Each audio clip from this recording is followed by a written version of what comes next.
How's it going, everyone? Nick Salzman here. With the day and age right now, a lot of stuff I'm seeing online, a lot of people are dealing with shadow people. So I wanted to be able to do a video for you guys to talk about shadow people and kind of the difference between a shadow person and a shadow being and just some of the other type of phenomena that's around us right now. So please be open. Not a lot of people know a whole lot about this stuff. And so my understanding comes from just experience in dealing with these things, of just being able to clear them, understand what they're made of, and ultimately, why are they there? So we're going to talk a little bit about that. So first of all, what are shadow people? Shadow people are essentially lower dimensional energies. There are some that are non-human. These would be the ones we call lower dimensional entities. Sometimes we see them that we hear about the Hat Man, the ones in the cloaks, but the ones with the eyes. When we see something that has like red glowing eyes or green or yellow glowing eyes, something like that, that's definitely going to be an indication that we are dealing with something considered non-human. So there's a lot of fear that's around the subject, and I want to help kind of disperse some of it. So when we see the non-human ones, they're definitely more like a fear inducer. It's just kind of the way they're created. They're basically made out of human projections. When it comes down to stuff like when you want to see people get hurt or you want to see bad stuff happen to people, when we kind of like fantasize about that, we can project that kind of stuff. And so these kind of entities are attracted to that kind of behavior. Whether it's yourself or maybe someone that lived in a previous house before you moved into it that was that way. This is why some of these stuff can sometimes be there. So a shadow being, from my understanding, when there is a person that passes away sometimes relatively fast where they don't understand, or if it's a cancer patient and when they passed away, they were on a life support system or medicated up on a bunch of painkillers or whatever the case is, right? When we see these, oftentimes they can look kind of like a cloudy dark mass. We can see them move from room to room, maybe across the hallway or off in the distance. These things usually have somewhat of a human appearance to them just by the shape, but sometimes are not as defined. So kind of like a cloud, kind of like a mass, just that kind of thing. So when they're this way, it's basically an indication to us that this is very low consciousness. They're essentially kind of sleepwalking and walking around with kind of like tunnel vision. They can only see like what's in front of them, and that kind of is the only thing that makes sense to them. So they really don't know what's going on. So when we see these kinds of entities, they're definitely two different things. One would definitely be a non-human fear inducer, and the other one would just be kind of like an earthbound human spirit. So we're going to talk about how we can also remove those, heal them, and do what we can do to assist them. So let's talk a little bit about the non-humans. So this kind of covers a wide range. Sometimes we see shadow entities that look like people. Sometimes we can see them look like small children, animals like dogs or cats, or even it gets to the point where sometimes people deal with like spiders or snakes or other kind of stuff that is kind of a fear inducer for some people. So the way that non-human ones are created, essentially, it's all thought form energy. When you say non-human, it's because they don't have what's considered a soul matrix. They don't have a Christ spark in the middle of their chest. So humans do, because we're a part of the divine, so we have a part of that divine spark in us. Non-human entities are pretty much made clearly and purely out of mental energy. So what they are sometimes when they get around people is they'll kind of pick up on the things that like scare them. So people are like scared of spiders or scared of snakes or scared of dogs or something like that. They retain a memory of that. And so after time, hundreds of years, if these things have been around for a while, they can kind of evolve and turn into these things that can really induce fear in people. That's why sometimes they have really, really weird appearances. They can be kind of human-like, but have like horns or really long claws or teeth, or just, sometimes people see a lot of different variations of this stuff. So just understand they can be really scary, and we can say they're evil and they're demons, and that's what a lot of people just jump to right away.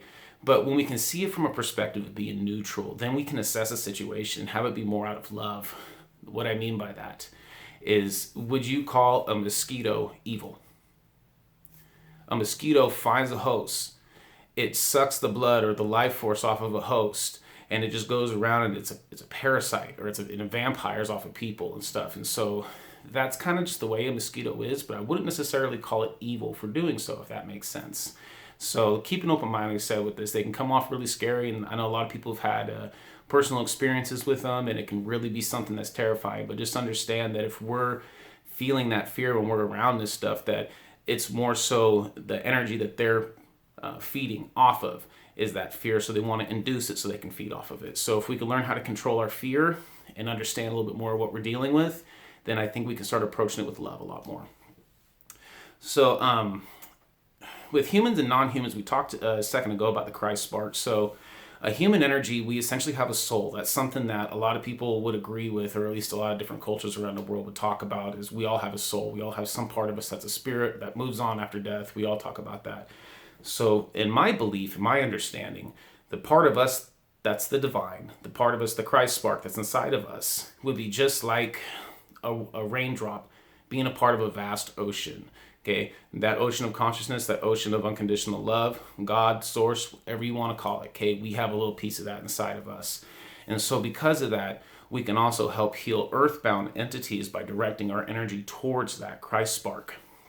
So we're going to talk a little bit about that here in a little bit. Why would they be in your house? Why are they around your friends? How come you have instances where you run into these things? So they have a common vibration.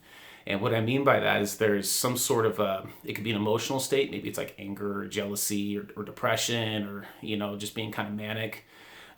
They can also produce anxiety. If you are someone that's prone to anxiety, they can also feed off that kind of stuff. So when these things show up in our house or place of business, or if we know someone that's dealing with this and we wonder why they've always had a problem with this, is because they often can be really good teachers if we know what we're looking for. There's going to be something that they're created out of, or something that they're a part of that's also a part of what you're going through or what you're going on with.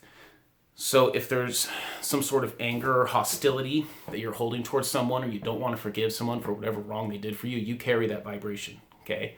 So if there's also a shadow entity or a shadow person that has that same kind of emotional state where they don't want to forgive someone, these are the kind of things that's going to attract it into our place of living. So when we have these things show up, it can help us understand what we need to work on in order to help move past this, because like I said, they're there mainly to teach us, and we can learn a lot from them.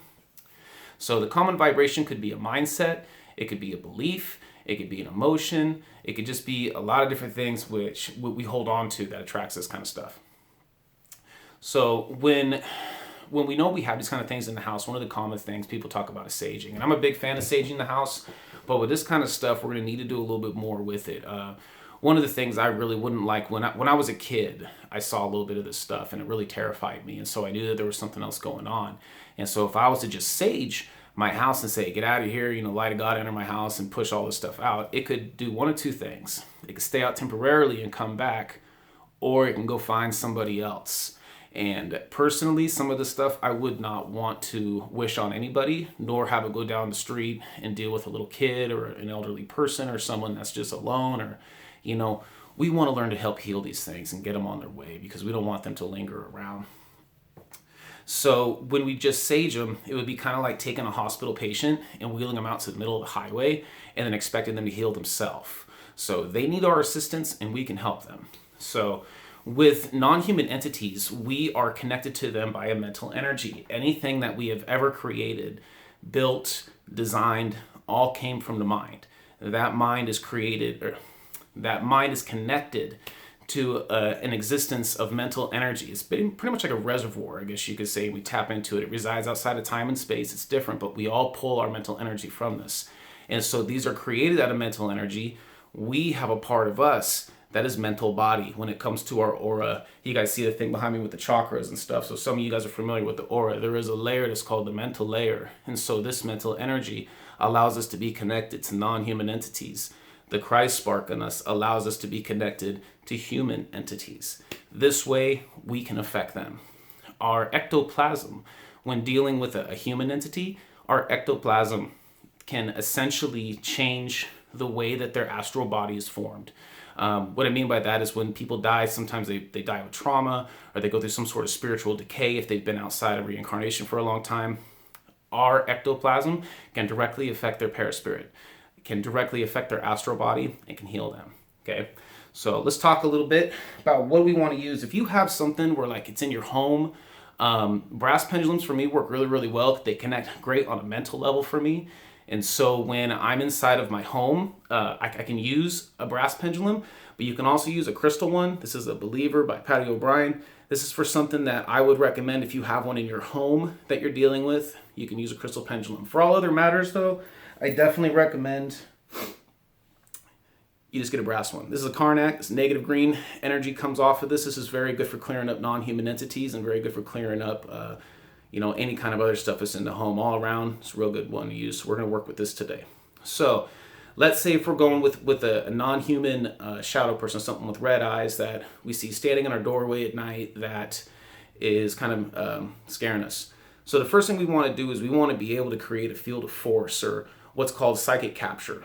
And so what we're going to do is we're going to create a bubble of electromagnetic energy that's going to surround this entity and essentially imprison it in a bubble. And this one, we're going to bring them forward and allow us to heal them. So I'm going to ask at this time if we have permission to set a field of force around the non-human entity. Okay, you get permission with it. And before we do anything, always remember to say your prayer. I surround myself in the highest light. Please keep me protected from all negativity and allow me to repel anything that doesn't serve my highest good health and well-being. Okay, always say that. Number one, say your prayer. Okay, so non-human entity. We ask to create a field of force around it at this time. In 1, 2, 3, 4, 5. Okay, we will ask to depolarize all negative mental stimuli stored in the bank of memory of this shadow person. 1, 2, 3, 4. Okay, we will ask to neutralize all toxic emotional energy stored in the bank of memory of the shadow person. 1, 2, 3, 4, 5, 6. Thank you. We ask at this time, we call upon some angelic assistance. We're going to ask to bring in a spirit doctor in order to help us transport this entity to where it needs to go. 1, 2. Okay. So with non-human entities, they do not have a Christ spark, so they do not go to the Christic planes. They don't go to heaven. They don't go to the light. Okay. So this is a little bit different. Since they are constructed out of mental energy, we are going to send them to the universal mind or whatever dimension best serves their spiritual evolution. So we ask that we surround, protect, heal, and keep. Surround, protect, heal, and keep this entity in the light. We ask now that we remove it from this house in all timelines, future, past, present, and parallel, known and unknown, and ask that we send it to whatever dimension best serves its spiritual evolution. 1, 2, 3, 4, 5. Perfect. Okay. So that's a pretty simple way we can clear up a non-human entity. If we're going to clean up a human-based entity, we would basically only add on the last part, and that would be to nourish the Christ spark with unconditional love to allow them to feel full, content, and complete once again. I have some other videos about how to heal earthbound entities. And so if you want to know a little bit more about that, you can check out my other videos. But this one I wanted to dedicate to shadow people and shadow beings. And so if you got any questions, you got any feedback, you want to know a little bit more, or you got some experiences you want some clarification on, I'm happy to help answer to the best of my abilities. I do appreciate you guys being here. Thank you for all that you do. And I hope that this has been informative, and I hope that it helps. Okay? See you guys.